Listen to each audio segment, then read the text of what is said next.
and welcome back to the channel. Today we're going to be doing a how-to with the Executioner, also known as Pyramid Head on Dead by Daylight. So let's jump straight in. The first thing we're going to be talking about is the perks. So this will be the perks that directly belong to the Executioner. So the first one is Deathbound. Deathbound activates when a survivor heals another survivor. The healer will scream and then they will be oblivious until they lose a health state. The next one is Forced Penance. So any survivor who takes a protection hit will suffer from broken for up to 80 seconds.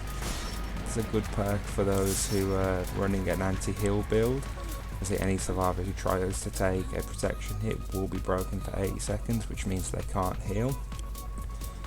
So the last perk is going to be Trail of Torment.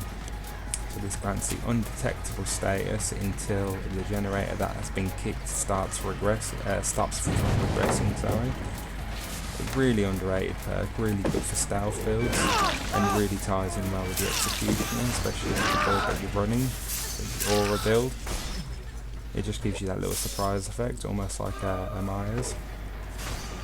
Let's talk about Pyramid Head's ability. So Pyramid Head's ability is the Rites of Judgment with a ranged attack which is called the Punishment of the Damned, as you can see on screen. So the Rites of Judgment, you carve a trail on the ground which will inflict torment on any survivor that crosses it. And of course the Punishment of the Damned is the ranged attack which you can use to shoot through walls. You can get really good accurate shots with this and really good fun hits, as you can see on the screen.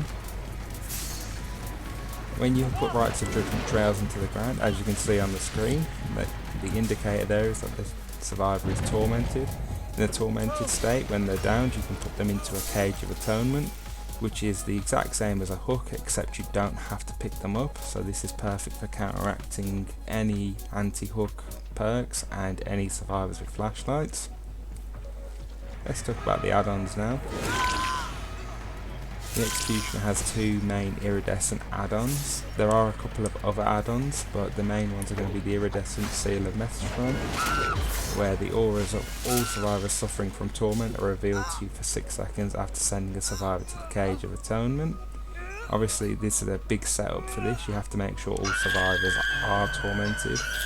The other add-on is the Obsidian Goblet, which grants you undetectable status whilst you're standing in the torment trails in the environment. I believe it also allows you to break pallets and breakable walls by using Punishment of the Damned. I wouldn't ideally use this if I'm running Trail of Torment, but it is a good add-on to use.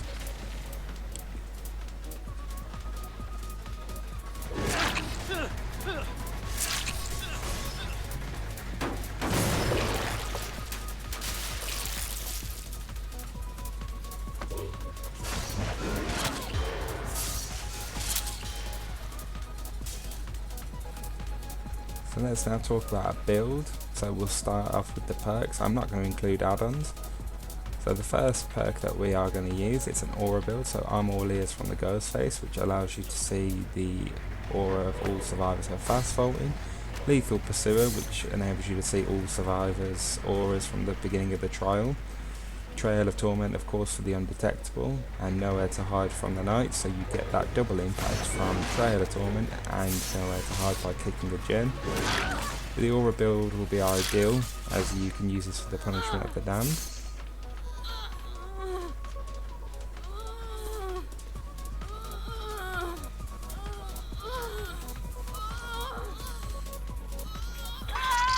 I just want to highlight the fact that when you are using the Punishment of the Damned and you first get into Pyramid Head, is that you should not be spamming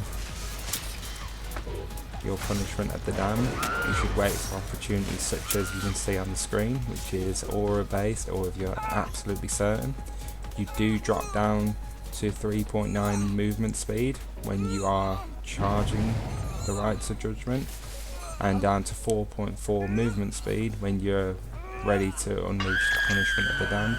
As you can see on screen, don't spam Punishment of the Damned. Sometimes it's better just to get M1 or let the survivor run through your trail so that they can become tormented. Now I'll let the gameplay roll behind. As you can see, I used the Punishment of the Damned to get the first hit on the survivor, and then the M1 to get the down.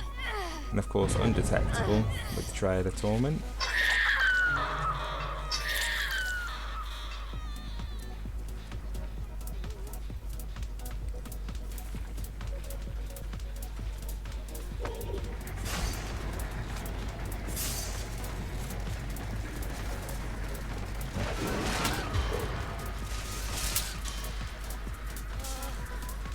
let's talk about some tips and tricks that I've learnt from playing as the Executioner for quite some time. So my best advice is to use your Rites of Judgment through loops and pallets, as this way you're almost guaranteed to get a survivor into torment. The second one is only use for your punishment of the damned when you're absolutely certain to get a survivor, or if you have aura. Just some examples on the screen here. We're tormenting the survivor, and then we can put them in a cage or we can hook them.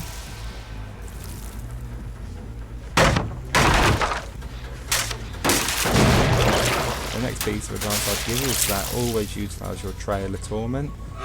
It's a really good undetectable perk, and it will really surprise you how much value it gives you when hunting for survivors. As you can see on screen here, the Nowhere to Hide showed us where the survivor was, and they had no idea where we are. And this allowed me to put them in a position where it's uncomfortable, and we will eventually get the down. It can lead you to win in so many games. But just be mindful that with Trail of Torment, that the generators need to be completed almost to the maximum for maximum value. And hopefully this advice will get you some more wins with the Executioner. Please leave a like, comment and subscribe.